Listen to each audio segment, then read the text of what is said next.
Lailatul Qadar adalah malam yang paling dinanti oleh orang-orang beriman di bulan Ramadan. Beribadah di malam Lailatul Qadar lebih baik daripada beribadah selama 1000 bulan atau 83 tahun lebih. Allah Subhanahu wa taala berfirman dalam surat Al-Qadar ayat 3, Lailatul Qadari khairun min alfi syahr. Malam Lailatul Qadar itu lebih baik daripada 1000 bulan. Maka pertanyaannya adalah, di mana malam itu berada? Malam itu dirahasiakan oleh Allah Subhanahu wa taala sebagaimana keterangan Nabi SAW dalam hadis Bukhari. Namun Nabi SAW meminta kita mencari malam Lailatul Qadar di 10 malam terakhir di bulan Ramadan. Nabi SAW bersabda yang artinya, carilah malam Lailatul Qadar di 10 malam terakhir di bulan Ramadan. Hadis Bukhari Muslim.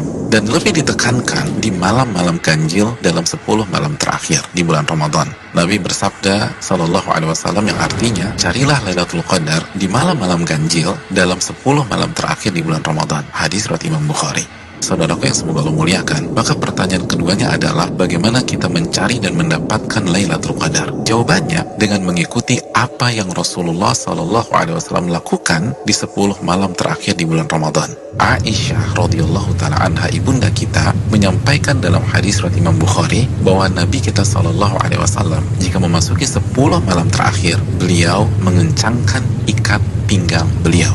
Maksudnya, selama 10 malam itu beliau tidak berhubungan suami istri karena fokus beribadah. Yang kedua, beliau menghidupkan malam-malamnya dengan ibadah. Dan yang ketiga, beliau membangunkan keluarga beliau agar mereka pun beribadah. Saudaraku, dari hadis ini kita bisa simpulkan bahwa cara mendapatkan Lailatul Qadar adalah beribadah semaksimal mungkin di 10 malam terakhir di bulan Ramadan dan berusaha untuk sementara waktu meninggalkan hal-hal mubah yang bisa menurunkan kuantitas dan kualitas ibadah kita di 10 malam terakhir. Ibadah apa yang bisa kita kerjakan di 10 malam tersebut sehingga kita bisa mendapatkan Lailatul Qadar? Di antara amal dan ibadah yang kita bisa kerjakan, yang pertama, menjaga sholat wajib kita, khususnya sholat isya dan subuh secara berjamaah. Nabi kita SAW bersabda dalam hadis riwayat Imam Muslim, barang siapa yang sholat isya berjamaah, maka ia akan mendapatkan bonus pahala sholat atau ibadah selama setengah malam full. Dan barang siapa yang sholat isya dan subuh berjamaah, maka genaplah bonus pahalanya menjadi sholat atau ibadah selama 1 malam suntuk. Hadis riwayat Imam Muslim. Amalan yang kedua, sholat tarawih berjamaah. Nabi SAW bersabda dalam hadis riwayat Imam Tirmidzi yang artinya barang siapa yang sholat tarawih bersama imam sampai selesai atau ditutup dengan witir, maka ia mendapatkan pahala sholat semalam suntuk.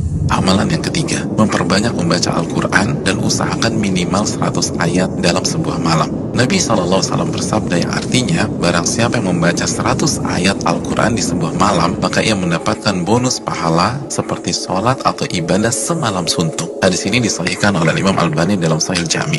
Yang keempat, memperbanyak doa, khususnya doa Allahumma innaka afuun tuhibbul afwa fa'fu anni. Ya Allah, sesungguhnya Engkau zat yang maha pengampun dan menyukai ampunan, maka ampunilah diriku. Hadis yang dikeluarkan oleh Imam Tirmidzi. Yang kelima, memperbanyak muhasabah atau introspeksi diri, bertaubat dan beristighfar sebagaimana doa yang Nabi SAW ajarkan ke istri beliau Aisyah radhiyallahu taala anha yang berisi meminta ampunan kepada Allah Subhanahu wa taala. Yang keenam, memperbanyak zikir khususnya di akhir tengah malam. Nabi SAW bersabda yang artinya waktu terdekat Rabb dengan hambanya di saat akhir tengah malam. Hadis ini disahihkan Al-Imam Albani dalam Sahih Jami. Yang ketujuh, membaca 2 ayat terakhir dari surat Al-Baqarah. Nabi SAW bersabda yang artinya barang siapa yang membaca 2 ayat terakhir dari surat Al-Baqarah di malam hari, niscaya 2 ayat ini akan mencukupkannya. Hadis riwayat Imam Bukhari dan Muslim. Yang kedelapan, berpenampilan baik, mandi, pakai baju yang bagus, dan memakai parfum untuk laki-laki di 10 malam ini. Karena ini adalah sunnah para ulama kita. Yang kesembilan, bangunkan dan ajak keluarga kita untuk beribadah sebagaimana Nabi SAW membangunkan keluarga beliau di 10 malam terakhir ini. Hadis riwayat Imam Bukhari. Yang ke-10, lakukan semua ibadah dengan penuh keimanan dan keyakinan. Nabi SAW bersabda yang artinya barang siapa yang menghidupkan malam Lailatul Qadar karena iman dan ihtisaban. Apa arti ihtisaban? Berharap dan antusias mendapatkan pahala, niscaya dosa-dosanya yang lalu akan diampuni oleh Allah Subhanahu wa taala. Hadis Bukhari dan Muslim. Dan berikutnya, ibadah-ibadah serta amal soleh lainnya yang bisa kita kerjakan di 10 malam terakhir ini. Maka itu semua akan mengantarkan kita mendapatkan Lailatul Qadar. Selamat mencari Lailatul Qadar. Ingat, satu malam lebih baik daripada 1000 bulan. Dan hanya dengan cara habis-habisan beribadah di 10 malam saja. Maka tidak heran jika Nabi SAW bersabda, "Man hurima khairaha faqad hurim." Barang siapa yang terhalang dan tidak mendapatkan Lailatul Qadar, maka ia telah terhalang dan tidak mendapatkan pahala yang sempurna dan ampunan yang menyeluruh yang diraih oleh orang-orang yang mendapatkan malam